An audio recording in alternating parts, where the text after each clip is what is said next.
Hi, everyone, and welcome back for another episode of Malice in the Mitten. I'm your host, Tracy Preston, along with my bestie, Christine Mulligan. Hey, Christine. Hey, Trace. Hey, everybody. All right, Tracy. It's been a long week. What are we getting into today? It has been a long week. All right, so today we are going to dive into a story that I am sure no one has heard before. Today's story was researched and written by Rebecca Hiers. So thank you, Rebecca. So let's get into it.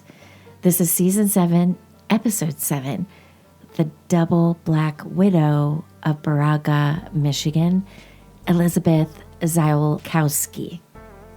Michigan did not always have two peninsulas. Up until 1836, we were just the mitten-shaped Lower Peninsula. And in 1835, Michigan went to war with Ohio over a small piece of land on the southern border called the Toledo Strip. Michigan was still a territory, and President Jackson would not allow statehood until the southern border dispute was settled. It wasn't until 1836 that a resolution was reached. And in 1837, Michigan became the 26th state of the Union in exchange for giving Ohio the small strip of land on its southern border. Michigan received the western 3/4 of what is now known as the Upper Peninsula. The land was considered worthless unless you were a timberman or fur trapper, and settlement was slow. One of the first white people to the area was Bishop Baraga, a Catholic priest, eventually on the southern shores of Lake Superior on Keweenaw Bay. The village of Baraga was named Okinawa? Is that what you're trying to say? No. What? That was a lot of struggle. I Are you trying to say Okinawa? Oh my God. My tongue is not wanting to cooperate this morning. But when is it ever, right? All right, let's try it again. Keweenaw Bay. No, speak for yourself. Let me just say speak for yourself. I have a whole community now. Okay, carry on. I'm sorry. It's that kind of day, Trace. That kind of day. This is going to be very interesting. All right. Okay. Go ahead with your Okinawa, not Okinawa. Whatever. I'm going to do this. All right. The village of Baraga was named in his honor. It was in the town of Baraga that Elizabeth Ziolkowski lived in 1932. She was born in Garden River, Algoma district. What the frick Becky is trying to do to me. Oh my God. It's a lot of words. Here we go. She was born in Garden River, Algoma district in Ontario, Canada in 1876 to parents Michael Clark and MaryPassineau. Her parents are listed on the 1900 census of Indian populations as being part French and part Chippewa Indian. At about the age of 14, she moved with her parents to Michigan's Upper Peninsula. As a child, she never learned to read, and she remained illiterate her entire life. But she did learn the ways of natural healing and how to sew.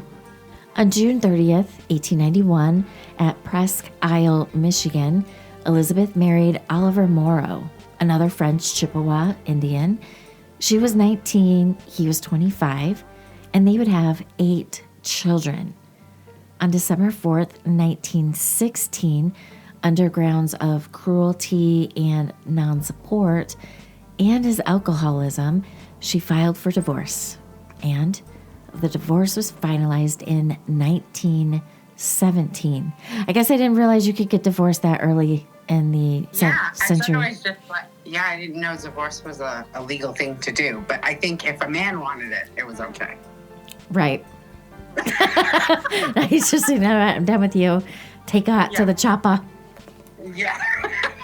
Okay. Carry on. Let's not go into feminism. It's too much. Too much. Too much.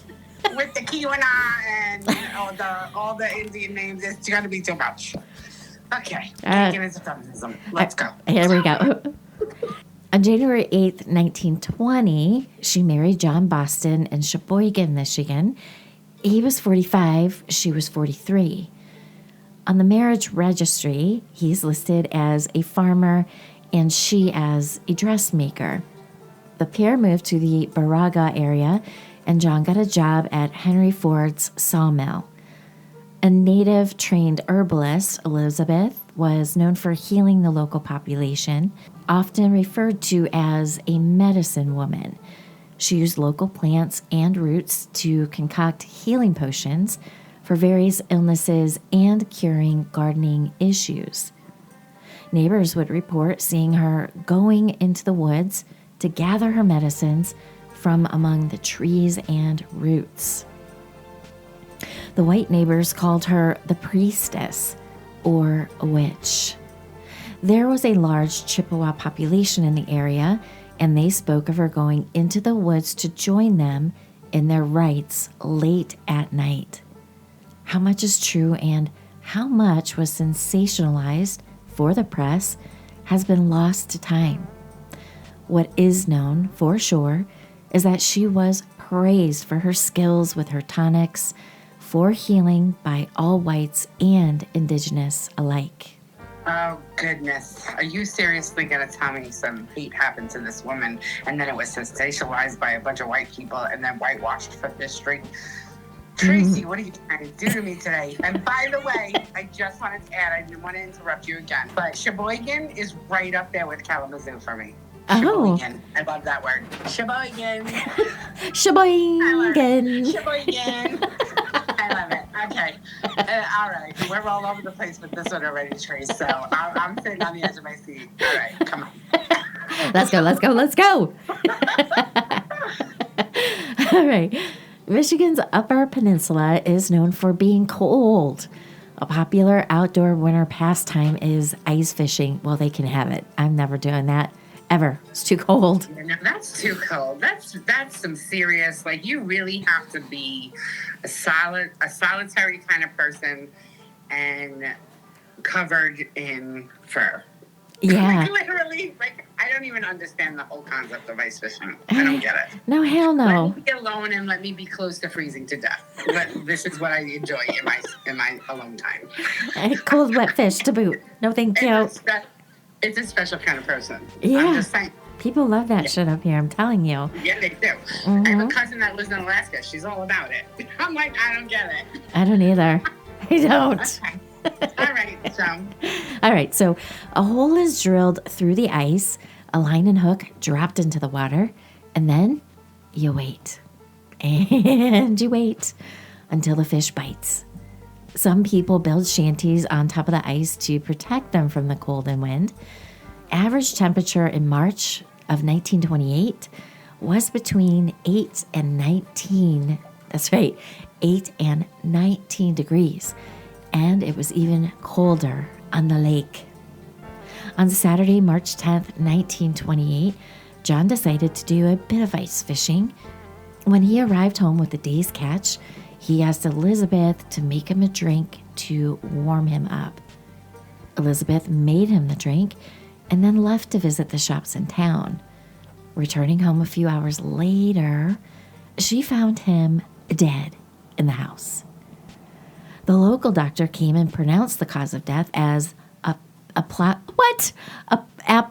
going to have to help me. Apoplexy.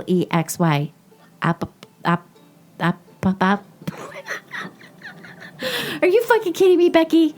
Apoplexy. Apoplexy.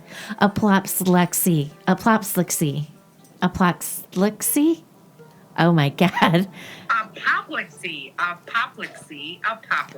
Apoplexy. Or. There you go. I never heard of this word. Apoplexy. Apoplexy. Yeah. Okay. apoplexy, or heart attack. How about myocardial infarction? Look what you've done to me. Look what you've done to me. Are you first, Becky? Becky, you are in big trouble. She's getting me good. We're a hot mess today, Trace. Oh my God. Okay. Straighten up. All right, here we go. His funeral was held on March 13th, 1928. He was buried in the Baraga cemetery, and Elizabeth collected $1,800 from his life insurance policy, and that would be $42,000 in today's money. Elizabeth did not stay single for long. Oh no. On October 17th, 1928, she married John Zawkowski. He was 31, and get this, she was 56. Holy shit. Get it, girl. I can't be serious now. All right, born in Michigan to Polish immigrants, John was a veteran of World War I. He had at least 4 brothers. How the 2 of them met is unknown, but the May-December marriage seemed to be a happy one for the most part. In August of 1932, the 2 made a trip to the Garden Peninsula on the northern shores of Lake Michigan to visit some relatives. The plan was to stay for a week or so, as the drive was long at that time. Now, it was a 3-hour trip even with today's cars, but after only a day or 2, John felt unwell. So they returned home. John, like her second husband, was also employed at Ford's auto plant just outside of Baraga. At the plant, they made the wooden panels and trim parts for Ford's automobile factory in Detroit. Now, here's a fun history factoid. In the 1920s, looking for a way to use the wood scraps, Ford also started to make Kingsford charcoal to use in grills at the plant. Still produced today.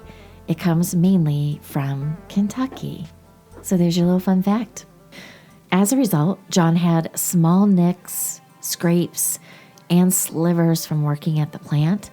Before they left for vacation on August 15th, he had purchased some arsenate of lead and applied it to his wounds, believing it would help with their healing.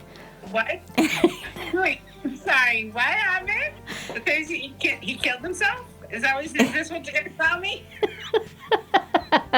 Well, he certainly hastened it, didn't he? Yeah. Yeah, this will heal. They didn't know better back then, right? Yeah. This is like a snake oil type of thing he's putting on his leg, probably. Yeah, he's like, this is going to do the trick. Now we know it to be toxic poisoning death. But back then it was considered, it might help. Yeah, check this out. Watch what this does. Okay. Oh, shit. Okay. While we know that it is toxic, medical professionals once believed in its power to cure syphilis. So the thought it would heal isn't too far-fetched.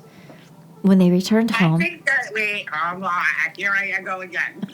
I think that's hysterical that they used to believe that it cured syphilis. It's because it nearly killed you and you couldn't get your thing up anymore. So you couldn't keep doing the deed that gave you syphilis in the first place. It's funny how the mind works. That's funny. Okay, I'm sorry. I'm very disruptive today. I'm sorry. Go ahead. It's okay. It's a good way to wrap up the week. Tie it in a pretty bow.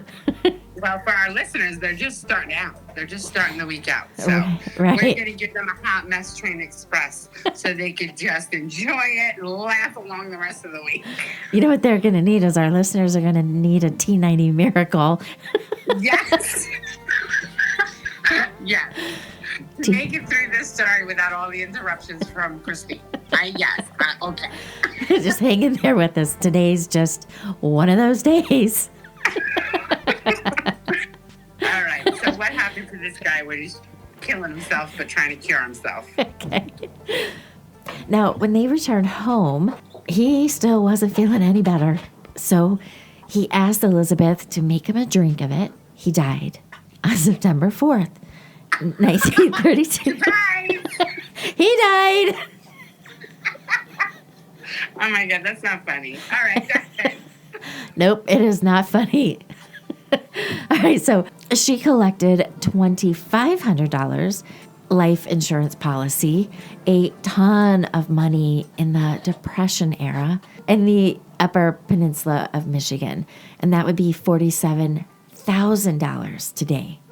After his death, one of his brothers became suspicious. The locals were talking about her forays into the woods at night. She was known to be skilled in the ways of using herbs and roots to affect the outcomes she wanted. Rumors resurfaced about her conducting mysterious ceremonies in the woods late at night. The term witch woman came up in conversations about John's death.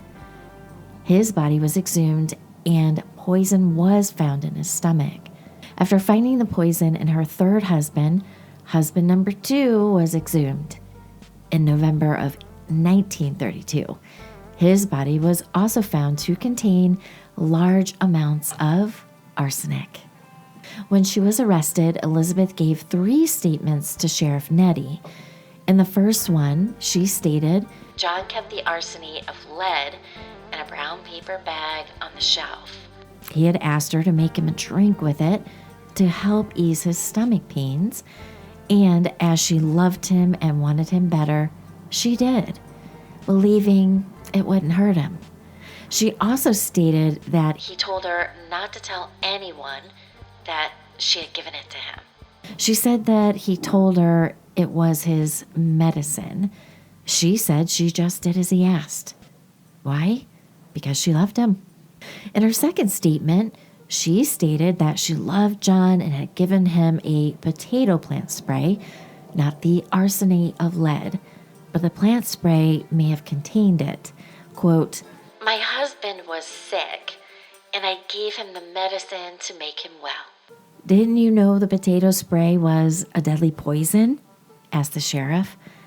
"Oh, yes, but I didn't think it would kill him.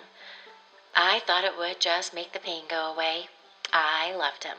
Yeah, the pain go away, all right? Okay, but listen, I'm already on the train of thought. For this guy was putting poison on his wounds and then giving the poison to his wife to tell him to make a tea with it or something because he wasn't feeling good and he felt it would help his insides just like it helps his outsides. So that being said, the going thought process of this time was that this was beneficial. Like you said, it cured syphilis. So even her ex-husband with the same arsenic in his system, and a lot of people with arsenic in their system back then, it's kind of super sus that you could easily accuse the wife of being the murderer if this is the case, if this is what they're trying to say, because she poisoned him when he, in fact, was going and buying the medicine, quote unquote, that they thought it was medicine, quote unquote, and now that they realized that it killed him, now they're going to say it was poison and it's her fault? He was the one that bought it. He was the one that had it. He was the one that asked for it. What in the hell? Well, because men could do no wrong back then. Exactly. Are you trying to trigger me with this story? I just want to, Becky's triggering you with the words, and you're triggering me with the whole premise. Right. This is a trigger episode. We shall have a trigger warning on this episode, okay? Warning, warning, warning. Okay. Okay. Her third statement on November 25th took a far right turn from the first two. In the third statement, she said, quote, "I gave my husband this poison because I figured by getting rid of him, I would also be getting rid of the other Zywolkowskis." She claimed that there were always issues between his family and her. They interfered in her affairs, and he always took his family's side. As her children were grown by the time she met and married John, she had grandchildren. She went on to state, John had had indecent relations with one of his granddaughters and another young girl, and that once, when she went to visit family in New York, he had an affair. As a result to the affair, he contracted a serious social disease, which is a polite way of saying sexually transmitted disease. There was never any proof of the allegations in the statement.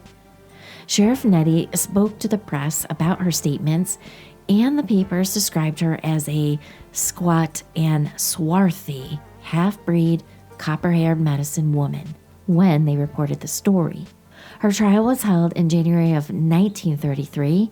She agreed to plead guilty in front of the judge in a no-jury trial. At the age of 60, she was sentenced to life in prison. She was sent to the Detroit House of Corrections in Lower Michigan. At the time of her conviction, it was also believed her first husband had been murdered. He was still very much alive and died in 1945. Prison life seemed to agree with her. While in prison, she was selected as, quote, Woman of the Year by her fellow inmates. She was called a model prisoner by Veda Gladney, director of the Women's Division of the prison. Quote, I have never heard of a bad word said about Elizabeth. She is even-tempered, friendly, active, and an excellent inmate in every way. Using her ability to sew, Elizabeth made patriotic flags and dresses for needy little girls while incarcerated. She also sewed her own clothes. She even made the hat she wore to her parole hearing. Earning a wage of 25 cents a day sewing in the prison, she was able to save over $500 over the term of her imprisonment. Wow, that's a lot of money. That's a lot of days. 25 cents a day to equal $500. That's a lot. Yeah, it's a lot, but it adds up quick when you got nothing to do but sit though. She used the money to buy savings bonds. In February of 1961, she was 85 years old and the oldest of Michigan's 400 female prisoners at the Detroit Corrections Facility. She petitioned the court for release, stating, quote, I haven't very long left in this world. I would like to be free. She told the parole board that she believed that John had poisoned himself unknowingly by rubbing the arsenic on his open wounds and it entered his blood. This would explain his being sick at the time of her visit to the Garden Peninsula. The poison would have built up in his body over time. This time, the papers were kinder to her, somewhat. She was called a little old lady with bright, dark eyes and a plump, pleasant-faced grandmother that is 85 years old and looks 60. When she went in front of the parole board, board member Leonard McConnell asked her, quote, How do you manage to look so young for your age? She replied, I've led a good life.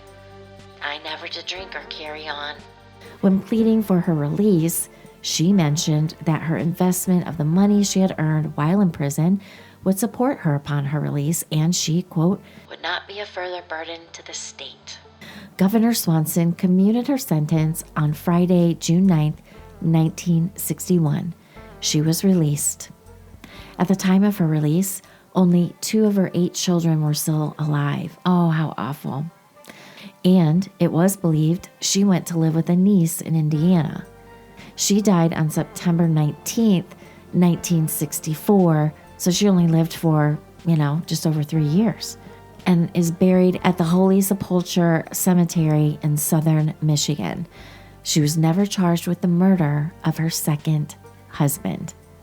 Well, this poor woman, did she do it or did she not do it? I think she didn't do it.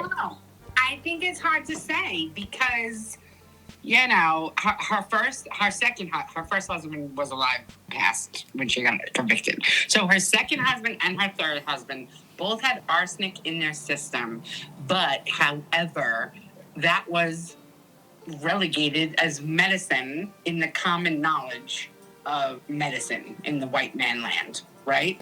Right. So she was, dealing with herbs and all that, and she was a medicine woman from nature. So arsenic was not one of the things that she was knowledgeable about. So I don't really know. I don't know. I think you're putting apples and oranges together when you say that she was a medicine woman with herbs and whatnot, and then also say she must have been knowledgeable about arsenic, which is more in the chem development area. And I don't think the two kind of go together. So these are medicines, quote unquote, that the men were buying for themselves and putting on themselves, and then asking her to make concoctions, tonics, to give them.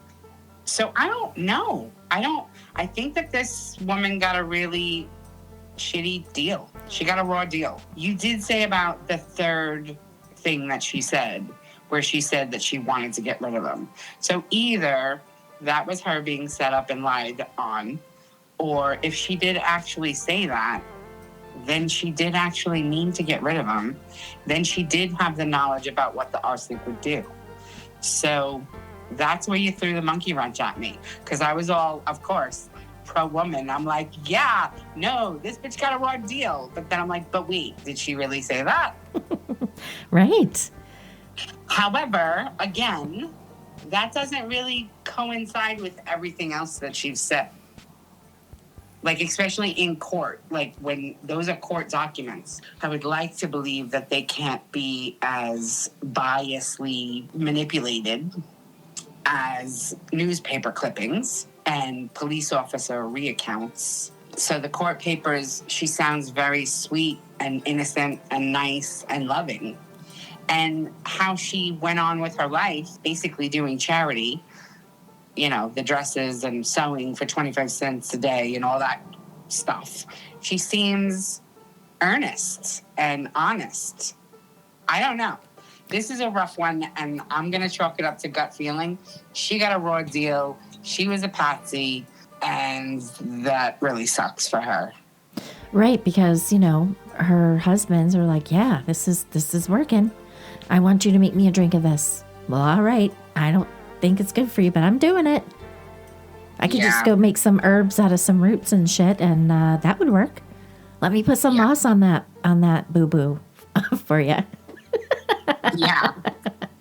I kind of feel like this woman's life was stolen from her. Yeah, I do too. Or a big chunk of it. Yeah. And she only got to have 3 years out in society before she croaked. At least she got that. But yeah, the bulk of her elder years were stolen from her. Most definitely. That's my gut feeling, and I'm sticking to it. I'm with you. I don't think she meant to kill him. I don't think that third statement is correct, and I question corroboration of it. But we can't get any of that because all of the people that have any knowledge of this are long dead and buried. Yeah. So just to go off my gut, I think she got railroaded, and I think they jailed an innocent woman. Yeah, and I believe Rebecca is feeling exactly like we're feeling, because she's like, I don't know. I don't think she did it. She may have, but, she's back and forth like we are. And Becky does her research. I mean, she even went to the archives to get this stuff. She's like, well, I got to make another trip to the archives. I'm like, okay. Yeah, Becky did a good job, and I love how she really threw you with a lot of tongue twisters. She did. She's in big trouble for this. No, but all in all, I think this woman was robbed of a big chunk of her life. She was railroaded and lied on. And I think that third statement was a big, fat, dirty lie. And I think that's what did her in. Yeah, I think too. I think so too. And who knows, maybe it was totally taken out of context. Because of her being transparent and factual about what a scumbag her husband was, even though she did love him, he was a scumbag because he went out and did the dirty and came back with some disease. But I still loved him and I still took care of him and blah, blah, blah. So because she said that about her white husband, they decided that she was no good because she was telling facts. Right. And she was a half breed. Think about it back in the day. Mm-mm. Yeah. Yeah, no, all the triggers. Becky hit all the triggers. Yes, she did. She hit on my feminist and racist triggers, and she hit on your word conundrums. Yep. All right. So, well, thank you, Becky. That was a good one. And so, when Becky even threw in here, she wants to know what you guys think. Do you think she killed her husband? Did he unknowingly poison himself? And was she charged because she dared to defy the societal norms of the times? Leave us your thoughts in the comments below. And if you found this story interesting, please give us a like and a share. Give us a like and a share anyway. That's what I say. Yeah, please do. But yeah, the best question about that is, do you think that she was a victim of societal norms and the times? Yeah, I'd like... Not the big fat yes. Yes. But let's hear what the people tell us. Let's see. Exactly. We need that algorithm, folks, so help us grow. Now, as always, we appreciate you taking the time to spend with us, so thank you, everyone. Let's hope this story kicks off your week in a good way, because last week was crap. Yeah. Chuckle all the way through. All right, well, thank you, everyone. We will see you on Wednesday for Round Robin. Have a great week, everyone. Bye. Bye.